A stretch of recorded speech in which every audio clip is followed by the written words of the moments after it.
हम लोग इस वीडियो में हिंदी के मॉडल सेट संख्या 2 को देखेंगे। आपको इस मॉडल सेट में हिंदी और व्याकरण दोनों प्रकार के क्वेश्चन देखने के लिए मिलेगा। टोटल 40 ऑब्जेक्टिव क्वेश्चन आपको इस मॉडल सेट में दिया गया है, जिसका आंसर आपको बारी बारी से एक एक करके बताना है। तो आप सभी लोग इस वीडियो को शुरू से लेकर के अंत तक जरूर देखिएगा, ताकि आपसे एक भी क्वेश्चन ना छूटे, क्योंकि इसमें जितने सारे भी क्वेश्चन हम आपको बताएंगे, सारे क्वेश्चन एग्जाम के व्यू से बहुत अधिक महत्वपूर्ण होंगे। बहुत सारे स्टूडेंट क्या करते हैं कि सिर्फ 2 क्वेश्चन देखते हैं, 4 क्वेश्चन देखते हैं, 10 क्वेश्चन देखते हैं और उसके बाद वीडियो को स्किप कर देते हैं। तो ऐसा करने से कोई फ़ायदा नहीं होगा। अगर देखते हैं तो वीडियो को पूरा देखिए, क्योंकि मुश्किल से यह वीडियो 20-25 मिनट का होगा। यदि 20 से 25 मिनट में आपको 40 क्वेश्चन अच्छे तरीके से याद हो जाता है, कौन जानता है, हो सकता है कि आपको जितने सारे क्वेश्चन इसमें से बता रहे हैं, इसी में से 2-4 क्वेश्चन पूछ दिया जाए। इसलिए हम आपसे बार बार रिक्वेस्ट करते हैं, आप वीडियो जब भी देखिए तो शुरू से लेकर के अंत तक देखिए, क्योंकि वीडियो के बीच बीच में हम आपको कुछ इंपॉर्टेंट बात भी बताते रहते हैं, जो एग्जाम के व्यू से बहुत अधिक महत्वपूर्ण होते हैं।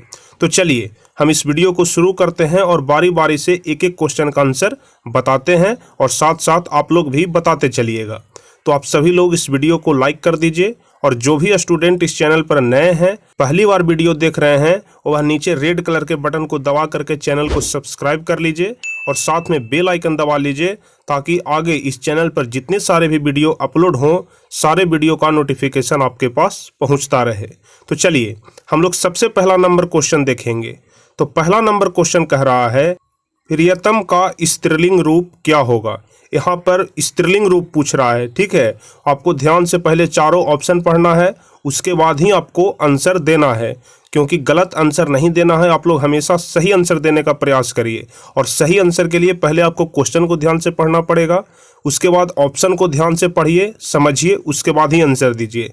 तो देखिए पहला नंबर क्वेश्चन कह रहा है कि प्रियतम का स्त्रीलिंग रूप क्या होगा। तो पहला का आंसर आप लोग ध्यान रखिएगा कि प्रियतम का स्त्रीलिंग रूप होता है प्रियतमा। पहला का डी नंबर ऑप्शन सही हो जाएगा, ठीक है। प्रियतम का स्त्रीलिंग रूप क्या होता है, तो आप लोग ध्यान रखिएगा प्रियतमा, ठीक है। डी नंबर ऑप्शन सही हो जाएगा। चलिए दूसरा नंबर क्वेश्चन कह रहा है, मदन ने कांसू के कितने दांत तोड़ डाले। ठीक है, आपको हम बताए थे, सब्जेक्टिव क्वेश्चन में भी बताए थे, और विस्तार से इस क्वेश्चन को, इस चैप्टर को हम आपको पढ़ाए हैं। पीछे के वीडियो में आपको प्लेलिस्ट में वीडियो मिल जाएगा, आप लोग देखे भी होंगे। तो बताइए इसका सही आंसर कौन सा होगा कि मदन ने कांसू के कितने दांत तोड़ डाले। ऑप्शन ए है 3, बी नंबर ऑप्शन है 1, सी ऑप्शन है 2 और डी नंबर ऑप्शन है 4। तो दूसरा का सही आंसर कौन सा होगा, तो दूसरा का सी नंबर ऑप्शन सही हो जाएगा।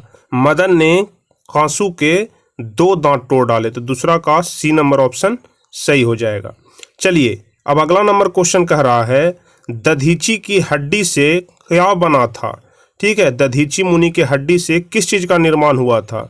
ऑप्शन ए है तलवार का, बी नंबर ऑप्शन है त्रिशूल का, सी है इंद्र के वज्र का, कि डी है कुछ भी नहीं। तो तीसरा का कौन सा ऑप्शन सही हो जाएगा। तो आप सभी लोग इस बात को जानते भी होंगे, बूढ़े बुजुर्ग के मुंह से सुने भी होंगे, या फिर आप लोग यदि रामायण महाभारत देखे होंगे तो उसमें इस चीज़ को बताया गया है कि दधीची मुनि की हड्डी से भगवान इंद्र का वज्र बनाया गया था। तो क्वेश्चन नंबर 3 का सी नंबर ऑप्शन सही हो जाएगा, दधीची की हड्डी से इंद्र का वज्र बनाया गया था। चलिए अब चौथा नंबर क्वेश्चन है, इनमें से शुद्ध शब्द कौन सा है। शुद्ध शब्द को चुनना है। यहाँ पर 4 ऑप्शन दिए गए हैं, इनमें से शुद्ध शब्द कौन सा है, इसको आपको बताना है। देखिए पहला नंबर ऑप्शन है उत्सव, बी है उत्सव, सी है उस्तव और डी है उत्सव। पढ़ने में आपको सारे शब्द एक ही तरह के लग रहे हैं, लेकिन चारों एक ही तरह के शब्द नहीं हैं, चारों अलग अलग तरह के शब्द हैं। इसमें से कोई एक ही शब्द ऐसा है जो कि शुद्ध है। तो बताइए चौथा का कौन सा आंसर सही हो जाएगा।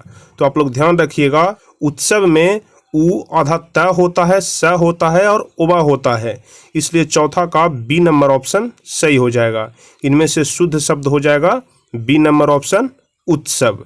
चलिए 5वां नंबर क्वेश्चन है, कान भरना मुहावरे का सही अर्थ क्या है। ठीक है, कान भरना मुहावरे का सही अर्थ क्या है। ऑप्शन ए है निंदा करना, बी है हतोत्साहित करना, सी है हिम्मत बांधना और डी है प्रेरित करना। तो कान भरना का मतलब होता है निंदा करना। 5 का ए नंबर ऑप्शन सही हो जाएगा। इसलिए कान भरना मुहावरे का सही अर्थ आप लोग याद रखिएगा, निंदा करना। चलिए 6ठा नंबर क्वेश्चन है, अनामिका का जन्म कहाँ हुआ था?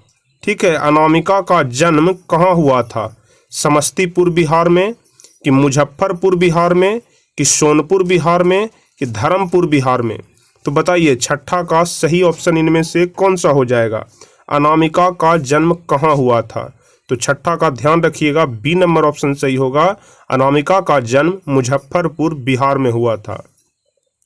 मुजफ्फरपुर शहर का नाम आप सभी लोग सुने होंगे, जो कि बिहार में ही पड़ता है। तो अनामिका का जन्म भी यहीं हुआ था, मुजफ्फरपुर बिहार में। 6ठा का बी नंबर ऑप्शन सही हो जाएगा। देखिए सारे क्वेश्चन को हम बहुत ही धीरे धीरे और सरल भाषा में आपको समझाने का प्रयास कर रहे हैं, उदाहरण दे करके, ताकि आपको एक एक चीज़ अच्छे तरीके से समझ में आ जाए। तो आप लोग वीडियो को हमेशा जब भी देखिए शुरू से अंत तक जरूर देखिए, ताकि आपको एक एक क्वेश्चन समझ में आ जाए। और अब आप लोग इधर उधर की बातें में मत रहिए, इधर उधर ज़्यादा खेल कूद मत करिए, क्योंकि अब सिर्फ 2 महीने का टाइम बच गया है। इसलिए आप लोग अब पढ़ने में मन लगाइए, ध्यान रखिए और एग्ज़ाम में अच्छे नंबर लाइए, तभी आपका आगे का जो पढ़ाई होगा वह बेहतर हो पाएगा। यदि आप लोग का मैट्रिक में ही रिजल्ट गड़बड़ा जाएगा तो आगे आप लोग क्या कर पाइएगा? अच्छे कॉलेज में एडमिशन भी आप लोग का नहीं होगा, क्योंकि आजकल तो जानते हैं कि कट ऑफ पर एडमिशन भी हो रहा है। यदि अच्छा नंबर आता है तो एडमिशन होता है, इसलिए अच्छे नंबर के लिए आप लोग ध्यान से पढ़ते रहिए। यदि आप लोग को कहीं पर प्लेटफॉर्म नहीं मिलता है तो आप लोग हमारे चैनल के माध्यम से अच्छे तरीके से बेहतर ढंग से तैयारी कर सकते हैं। चलिए 7वां नंबर क्वेश्चन हम लोग देखेंगे। ई का उच्चारण स्थान है, हर्षई ई नहीं है, दीर्घई ई है। आप लोग मुंह से बोल करके देखिए, ई का उच्चारण स्थान कहाँ से निकल रहा है? मुंह से निकल रहा है, कि तालु से निकल रहा है, कि मूर्धा से निकल रहा है, कि दांत से निकल रहा है? तो 7वां का कौन सा ऑप्शन सही हो जाएगा? तो यदि आप लोग बोलते होंगे ई, तो देख रहे होंगे आपका जीभ ऊपर सट रहा होगा, तो ऊपर में तालु होता है, इसलिए ई का उच्चारण स्थान तालु हो जाएगा। 7 का बी नंबर ऑप्शन सही हो जाएगा। ई का उच्चारण स्थान क्या है? तो तालु है। चलिए अब 8वां नंबर क्वेश्चन है, गुण संधि का उदाहरण क्या है? यहाँ पर 4 ऑप्शन दिए गए हैं, इनमें से गुण संधि का उदाहरण कौन सा है? ऑप्शन ए है महाजोड़ औषधि, बी है महाप्लस ईश्वर, सी है भोजन जोड़ औषधि और डी है गिरी जोड़ ईश। तो बताइए 8वां का कौन सा ऑप्शन सही हो जाएगा? गुण संधि का उदाहरण इनमें से कौन सा है? तो आप लोग ध्यान रखिएगा, गुण संधि का उदाहरण होता है महाजोड़ ईश्वर, इसलिए क्वेश्चन नंबर 8 का बी नंबर ऑप्शन सही हो जाएगा। गुण संधि का उदाहरण होता है महाजोड़ ईश्वर, और महाजोड़ ईश्वर मिलकर के बनता है महेश्वर, इसलिए गुण संधि का उदाहरण क्या हो जाएगा? ध्यान रखिएगा महेश्वर, और महेश्वर का संधि विच्छेद होता है महाजोड़ ईश्वर। चलिए 9वां नंबर क्वेश्चन हम लोग देखेंगे। सातकोड़ी होता का जन्म कब हुआ था? सातकोड़ी होता एक लेखक हैं, तो इनका जन्म कब हुआ था? 1929 ईस्वी में, कि बी नंबर ऑप्शन है 1930 में, सी है 1931 में और डी है 1932 में? तो बताइए 9वां का सही आंसर कौन सा हो जाएगा? सातकोड़ी होता का जन्म कब हुआ था? तो 9वां का ए नंबर ऑप्शन सही हो जाएगा, 1929 ईस्वी में। आप लोग ध्यान रखिएगा 1929 ईस्वी में सातकोड़ी होता का जन्म हुआ था। चलिए अब 10वां नंबर क्वेश्चन की तरफ हम लोग बढ़ेंगे। नगर कहानी में मुख्य पात्र कौन है? ठीक है, नगर जो कहानी है उसमें मुख्य पात्र के रूप में कौन है? मगम्मा है, कि पापत्ती है, कि सीता है, कि मंगू है? तो 10वां का सही आंसर कौन सा हो जाएगा? नगर कहानी के मुख्य पात्र कौन है? तो 10वां का ध्यान रखिएगा, बी नंबर ऑप्शन सही हो जाएगा, कि नगर जो कहानी है उसमें मुख्य पात्र में पापाती है। ठीक है, 10 का बी नंबर ऑप्शन सही हो जाएगा। चलिए 11 नंबर क्वेश्चन हम लोग देखेंगे। बढ़ते विश्वास किस भाषा से अनुदित है? बढ़ते विश्वास किस भाषा से अनुदित है, मतलब कौन से भाषा में बढ़ते विश्वास लिखा गया है। आप लोग तो हिंदी में पढ़ रहे होंगे तो आप लोग बोलिएगा कि हिंदी भाषा में लिखा हुआ है, लेकिन इसका जो मूल जो पाठ है वह किस भाषा में लिखा गया है। उसका तो हिंदी अनुवाद किया गया है ना, लेकिन उसका जो मूल जो पाठ है वह कौन से भाषा में लिखा गया है बताइए। ऑप्शन ए है कन्नड़, बी है तमिल, सी नंबर ऑप्शन है उड़िया और डी है गुजराती। तो 11 का सही आंसर कौन सा हो जाएगा?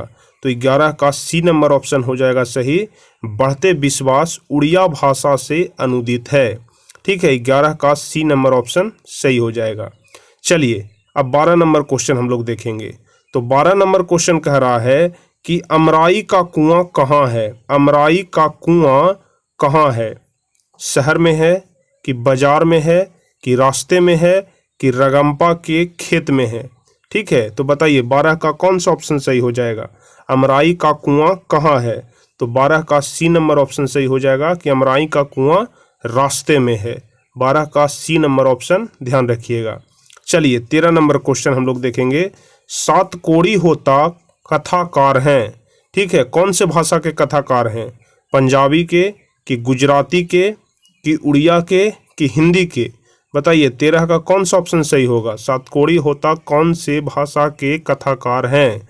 ऑप्शन ए है पंजाबी, गुजराती, उड़िया और हिंदी। 13 का सही आंसर कौन सा हो जाएगा?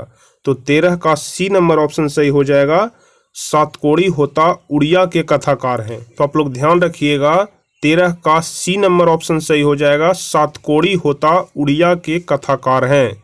तो क्वेश्चन नंबर 13 का सी नंबर ऑप्शन सही हो जाएगा। चलिए 14 नंबर क्वेश्चन हम लोग देखेंगे। आध्यात्मिक शिक्षा से गांधी जी का क्या अभिप्राय है? ठीक है, आध्यात्मिक शिक्षा से गांधी जी का क्या अभिप्राय है? 14 नंबर क्वेश्चन है। ऑप्शन ए है पुस्तक की शिक्षा, बी है यंत्रों की शिक्षा, सी है बुद्धि की शिक्षा और डी है हृदय की शिक्षा।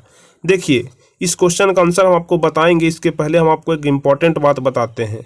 बहुत सारे स्टूडेंट क्या होता है कि 40 क्वेश्चन देखते देखते ऊब जाते हैं, ठीक है, कि बहुत देर हो गया। लेकिन आपको ध्यान रखना चाहिए कि एग्जाम में 40 नहीं बल्कि 50 क्वेश्चन पूछे जाते हैं, लेकिन अब तो 60 क्वेश्चन दिया हुआ रहता है, 60 में से आपको 50 का आंसर देना रहता है, इसलिए आपको 60 क्वेश्चन को देखना पड़ेगा। यदि आप लोग यहाँ पर 40 क्वेश्चन देखते देखते ही उब जाएंगे तो वहाँ पर 60 क्वेश्चन का सामना आप लोग कैसे कर पाएंगे? इसलिए आप लोग धैर्य से सारे क्वेश्चन को देखिए, देखने का प्रैक्टिस करिए, क्योंकि आपको एग्जाम में बहुत कम टाइम मिलता है, सिर्फ 3 घंटा टाइम मिलता है, जिसमें आपको सब्जेक्टिव और ऑब्जेक्टिव दोनों क्वेश्चन बनाना रहता है।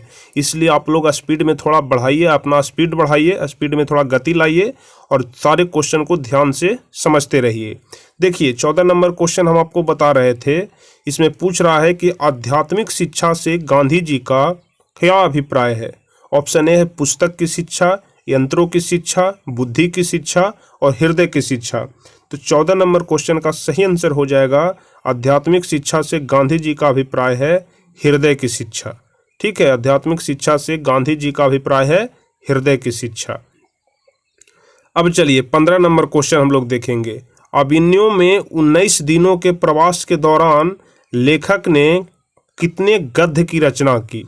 अभिनव पाठ में लेखक 19 दिनों के प्रवास पर गए थे, वहां उन्होंने गद्य की रचना किए थे। ठीक है, बहुत सारे गद्य की रचना किए थे। तो कितने गद्य की रचना किए थे? 27 कि बी नंबर ऑप्शन है 28 कि 29 कि 30? बताइए। अब 15 का ए नंबर ऑप्शन सही हो जाएगा, 27 गद्य की रचना किए थे। ठीक है, अभिनव में जो 19 दिनों के प्रवास पर लेखक गए थे, 19 दिनों में उन्होंने 27 गद्य की रचना की, तो इसलिए 15 का ए नंबर ऑप्शन सही हो जाएगा। चलिए 16 नंबर क्वेश्चन हम लोग देखेंगे। धरती कब तक घूमेगी किस भाषा से अनुदित कहानी है? धरती कब तक घूमेगी, यह जो कहानी है वह किस भाषा से अनुदित है? ऑप्शन ए है उड़िया, बी है गुजराती, सी है राजस्थानी और डी है कन्नड़। तो बताइए 16 का कौन सा ऑप्शन सही हो जाएगा?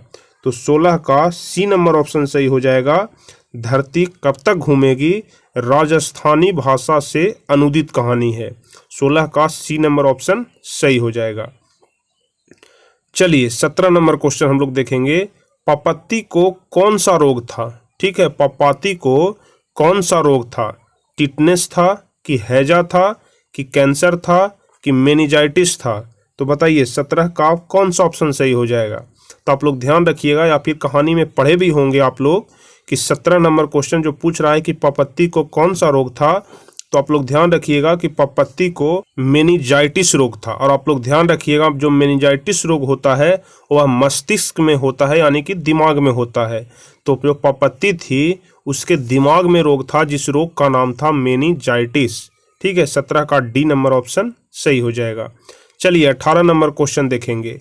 बीरेन डंगवाल को किस कृति के लिए साहित्य अकादमी पुरस्कार मिला है?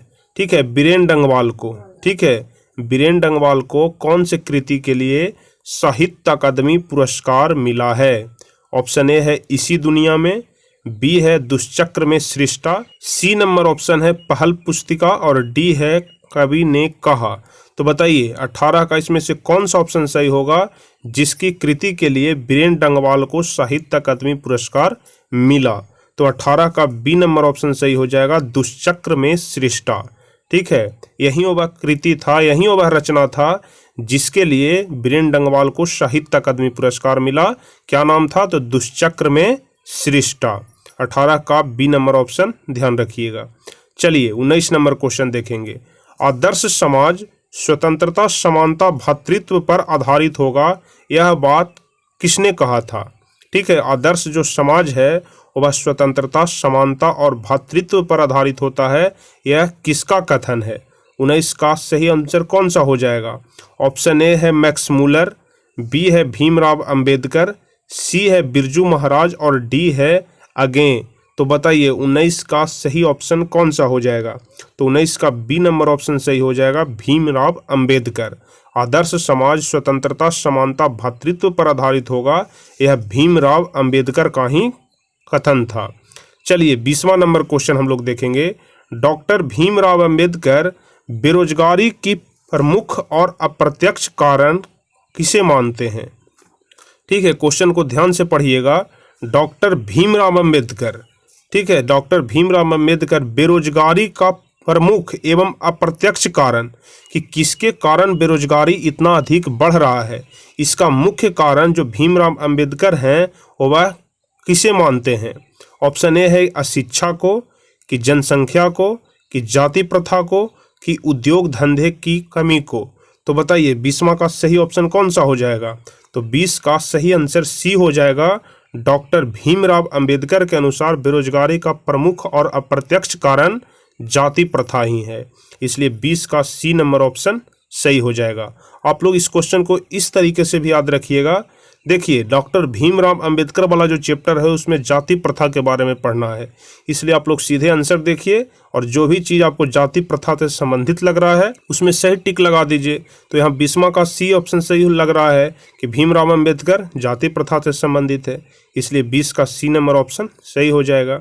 चलिए 21 नंबर क्वेश्चन देखेंगे। अंबेडकर की दृष्टि से भाईचारे का वास्तविक रूप कैसा होता है? ठीक है, अंबेडकर की दृष्टि से यानी कि भीमराव अंबेडकर के अनुसार भाईचारे का जो वास्तविक रूप होता है वह कैसा होता है? ऑप्शन ए है दूध और शक्कर के मिश्रण की तरह, कि बी नंबर ऑप्शन है दूध और पानी के मिश्रण की तरह, कि सी है तिल और तंडुल के मिश्रण की तरह, कि डी है पानी और नमक के मिश्रण की तरह। तो 21 का सही ऑप्शन कौन सा हो जाएगा? तो 21 का ध्यान रखिएगा, बी नंबर ऑप्शन सही हो जाएगा। अंबेडकर की दृष्टि से भाईचारे का जो वास्तविक रूप है वह दूध और पानी के मिश्रण की तरह है, कि दोनों आपस में जब मिल जाता है तो पता ही नहीं चलता है कि दूध में पानी मिलाया हुआ है कि पानी में दूध मिलाया हुआ है। इसलिए अंबेडकर की दृष्टि में जो भाईचारे का वास्तविक रूप है वह दूध और पानी के मिश्रण की तरह है, जो कभी अलग नहीं हो सकता है। चलिए 22वां नंबर क्वेश्चन देखेंगे। मदन किसका पुत्र था? ठीक है, मदन किसका पुत्र था, या फिर कह सकते हैं कि मदन के पिता का क्या नाम था? दोनों क्वेश्चन एक ही है, दोनों का आंसर एक ही होगा। बताइए 22 का सही आंसर कौन सा हो जाएगा? सही आंसर 22 का मदन किसका पुत्र था? ऑप्शन ए है सेन साहब का, बी है गिरधर का, सी है सोफर का, और डी है सिंह साहब का। तो 22 का सही आंसर कौन सा हो जाएगा? मदन किसका पुत्र था? तो 22 का जो सही आंसर हो जाएगा वह बी नंबर हो जाएगा, मदन गिरधर का पुत्र था। ठीक है, मदन किसका पुत्र था, तो गिरधर का पुत्र था। या फिर पूछेगा कि मदन के पिता का क्या नाम था, तो आपको बताना है गिरधर। तो 22 का बी नंबर ऑप्शन सही हो जाएगा। चलिए क्वेश्चन नंबर देखेंगे 23।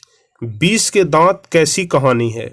20 का दांत जो है वह कैसी कहानी है, इसके बारे में हम आपको विस्तार से सारे सब्जेक्टिव क्वेश्चन बता चुके हैं। प्लेलिस्ट में आपको वीडियो मिल जाएगा, देख लीजिएगा। चलिए तो इसका सही आंसर क्या हो जाएगा, 20 के दांत कैसी कहानी है। ऑप्शन ए है सामाजिक, ऐतिहासिक, धार्मिक कि मनोवैज्ञानिक। तो बताइए इसका सही ऑप्शन कौन सा हो जाएगा, तो इसका सही आंसर हो जाएगा मनोवैज्ञानिक। 20 का जो दांत है वह मनोवैज्ञानिक कहानी है, इसलिए क्वेश्चन नंबर 23 का डी नंबर ऑप्शन सही हो जाएगा। अब चलिए 24 नंबर क्वेश्चन देखेंगे। प्रयत्न मानव का अर्थ है, ठीक है, प्रयत्न मानव का क्या अर्थ होता है। ऑप्शन ए है लघु मानव, बी है महामानव, सी है प्राचीन मानव और डी है निर्धन मानव। तो 24 का सही आंसर क्या हो जाएगा, तो 24 का सी नंबर ऑप्शन सही हो जाएगा कि प्रयत्न मानव का अर्थ हो जाएगा प्राचीन मानव। प्राचीन कहने का मतलब बहुत पुराना, यानी कि बहुत पहले।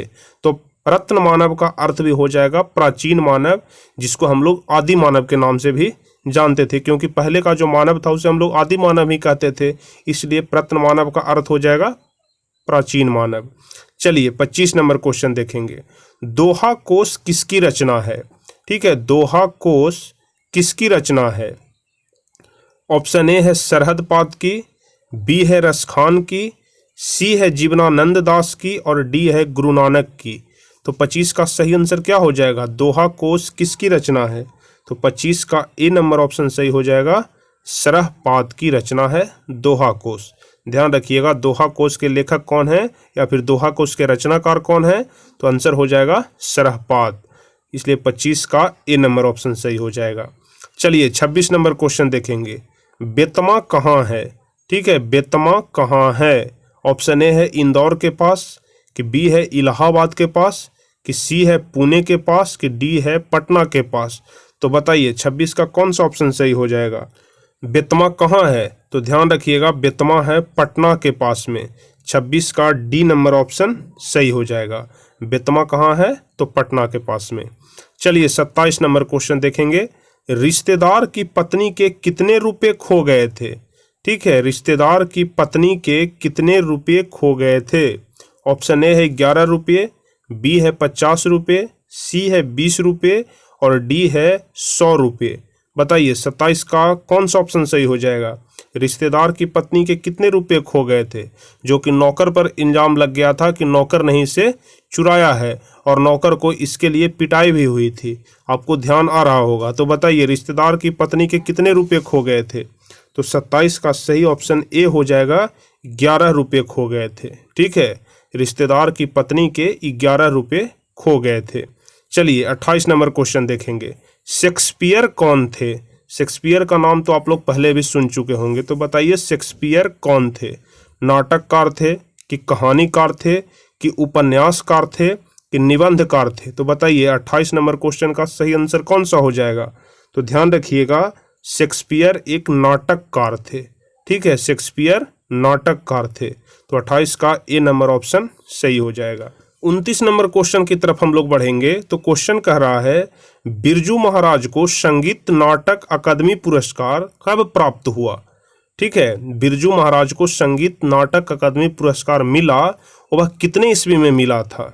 ऑप्शन ए है 1964 ईस्वी में, कि 1968 ईस्वी में, कि 1970 ईस्वी में, कि 1972 ईस्वी में।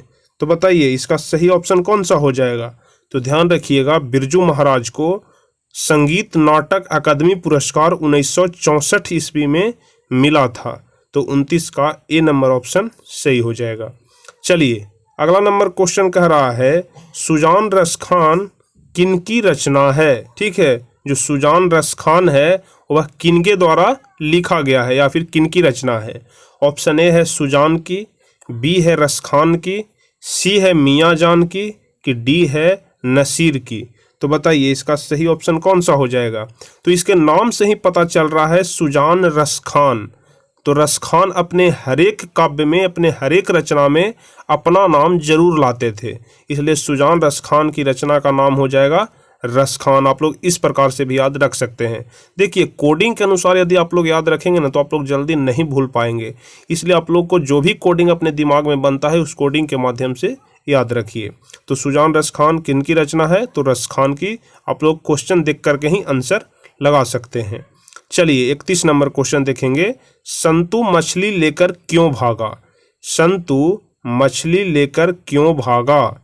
बेचने के लिए भागा, कि खाने के लिए भागा, कि काटने के लिए भागा, कि कुएं में डालने के लिए भागा?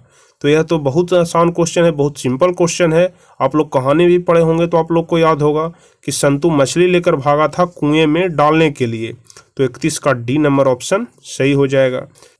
32 नंबर क्वेश्चन कह रहा है कि सुलोचना क्या थी? ठीक है, अभिनेत्री थी, कि मंत्री थी, कि गायिका थी, कि नर्तकी थी? तो बताइए, सुलोचना के बारे में यहाँ पर पूछा जा रहा है कि सुलोचना क्या थी, उनका मुख्य पेशा क्या था? अभिनेत्री का था, कि मंत्री का था, कि गायिका का था, कि नर्तकी का था? तो ध्यान रखिएगा 32 का ए नंबर ऑप्शन सही हो जाएगा। सुलोचना एक अभिनेत्री थी, तो 32 का ए नंबर ऑप्शन सही हो जाएगा। चलिए 33 नंबर क्वेश्चन की तरफ हम लोग बढ़ेंगे। तो 33 नंबर क्वेश्चन कह रहा है कि टॉल्स्टॉय कौन थे? टॉल्स्टॉय कौन थे? ठीक है, 33 नंबर क्वेश्चन कह रहा है कि टॉल्स्टॉय कौन थे? रूसी लेखक थे, कि चीनी लेखक थे, कि अंग्रेजी लेखक थे, कि फ्रेंच लेखक थे? तो बताइए टॉल्स्टॉय कौन थे? तो 33 का सही ऑप्शन ए हो जाएगा। टॉल्स्टॉय एक रूसी लेखक थे। ठीक है, 33 का ए नंबर ऑप्शन सही हो जाएगा। चलिए 34 नंबर क्वेश्चन देखेंगे। गुरु नानक का जन्म कहाँ हुआ था? गुरु नानक का जन्म कहाँ हुआ था? लुधियाना में, कि राजस्थान में, कि नानकाना साहब में, कि गुजरात में? तो 34 का सही आंसर क्या हो जाएगा? गुरु नानक का जन्म कहाँ हुआ था? तो इसका सही आंसर हो जाएगा सी नंबर, नानकाना साहब में। गुरु नानक का जो जन्म हुआ था वह नानकाना साहब में हुआ था। चलिए 35 नंबर क्वेश्चन देखेंगे। रही रास किसकी कृति है? ठीक है, रही रास किसकी कृति है? गुरु नानक की, कि गुरु तेग बहादुर सिंह की, कि सी ऑप्शन है गुरु गोविंद सिंह की, कि डी है गुरु अर्जुन देव की? तो बताइए 35 का सही आंसर क्या हो जाएगा? तो ध्यान रखिएगा जो रही रास है वह गुरु नानक के द्वारा ही लिखा गया है। तो रही रास गुरु नानक की कृति है। 35 का ए नंबर ऑप्शन सही हो जाएगा। चलिए 36 नंबर क्वेश्चन देखेंगे। सिर्फ 4 क्वेश्चन और शेष बच गए हैं, आप लोग ध्यान से समझिएगा। किसने कहा था इन मुसलमान हरजन पे कोटि हिंदू बारिये? यह जो पंक्ति दिया हुआ है यह किनके द्वारा लिखा गया है? पंक्ति को ध्यान से पढ़िएगा। इन मुसलमान हरजन पे कोटि हिंदू बारिये, बताइए यह किनके द्वारा लिखा गया है? ऑप्शन ए है निराला के द्वारा, कि बी है भारतेंदु हरिश्चंद्र, सी है रामविलास शर्मा और डी है रामचंद्र शुक्ल? तो बताइए 36 का कौन सा ऑप्शन सही हो जाएगा? तो आप लोग ध्यान रखिएगा 36 का बी नंबर ऑप्शन सही होगा, भारतेंदु हरिश्चंद्र। यह जो ऊपर में पंक्ति दिया गया है इन मुसलमान हरजन पे कोटि हिंदू बारिये, यह भारतेंदु हरिश्चंद्र के द्वारा लिखा गया है। चलिए 37 नंबर क्वेश्चन देखेंगे। मनमानिक में कौन सा अलंकार है? ठीक है, मनमानिक में कौन सा अलंकार है?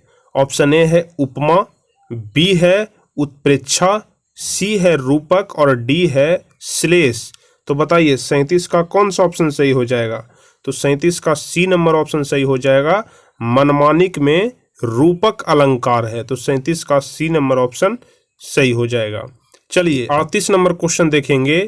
प्रेमघन किस युग के कवि थे? ठीक है, प्रेमघन किस युग के कवि थे? आदिकाल के कवि थे, कि भक्ति काल के कवि थे, कि भारतेंदु युग के कवि थे, कि छायावादी युग के कवि थे? तो बताइए प्रेमघन किस युग के कवि थे? तो 38 का सही आंसर सी नंबर हो जाएगा, भारतेंदु युग के कवि थे। जो प्रेमघन हैं वह भारतेंदु युग के कवि थे। 38 का सी नंबर ऑप्शन सही हो जाएगा। चलिए अब 2 क्वेश्चन शेष बच गया है, 39 और 40। तो 39 नंबर क्वेश्चन कह रहा है कि प्रेमघन ने किस समाज की रचना की? ठीक है, प्रेमघन ने किस समाज की रचना की? धनी समाज कि कलामबद्ध समाज कि रसिक समाज कि भक्त समाज? 39 का सही ऑप्शन कौन सा हो जाएगा? तो ध्यान रखिएगा, प्रेमघन ने रसिक समाज की स्थापना की। हम आपको काव्य खंड में भी यह जो भाग है विस्तार रूप से बता चुके हैं, सब्जेक्टिव क्वेश्चन में भी, कि प्रेमघन रसिक समाज की रचना किए थे। ठीक है, प्रेमघन ने किस समाज की रचना की? तो रसिक समाज की। अब सबसे अंतिम और 40 नंबर क्वेश्चन देखेंगे कि प्रेमघन का जन्म कहाँ हुआ था। ठीक है, प्रेमघन का जन्म कहाँ हुआ था? ऑप्शन ए है मिर्जापुर में कि लखनऊ में कि इलाहाबाद में कि बनारस में? तो 40 का सही आंसर कौन सा हो जाएगा कि प्रेमघन का जन्म कहाँ हुआ था?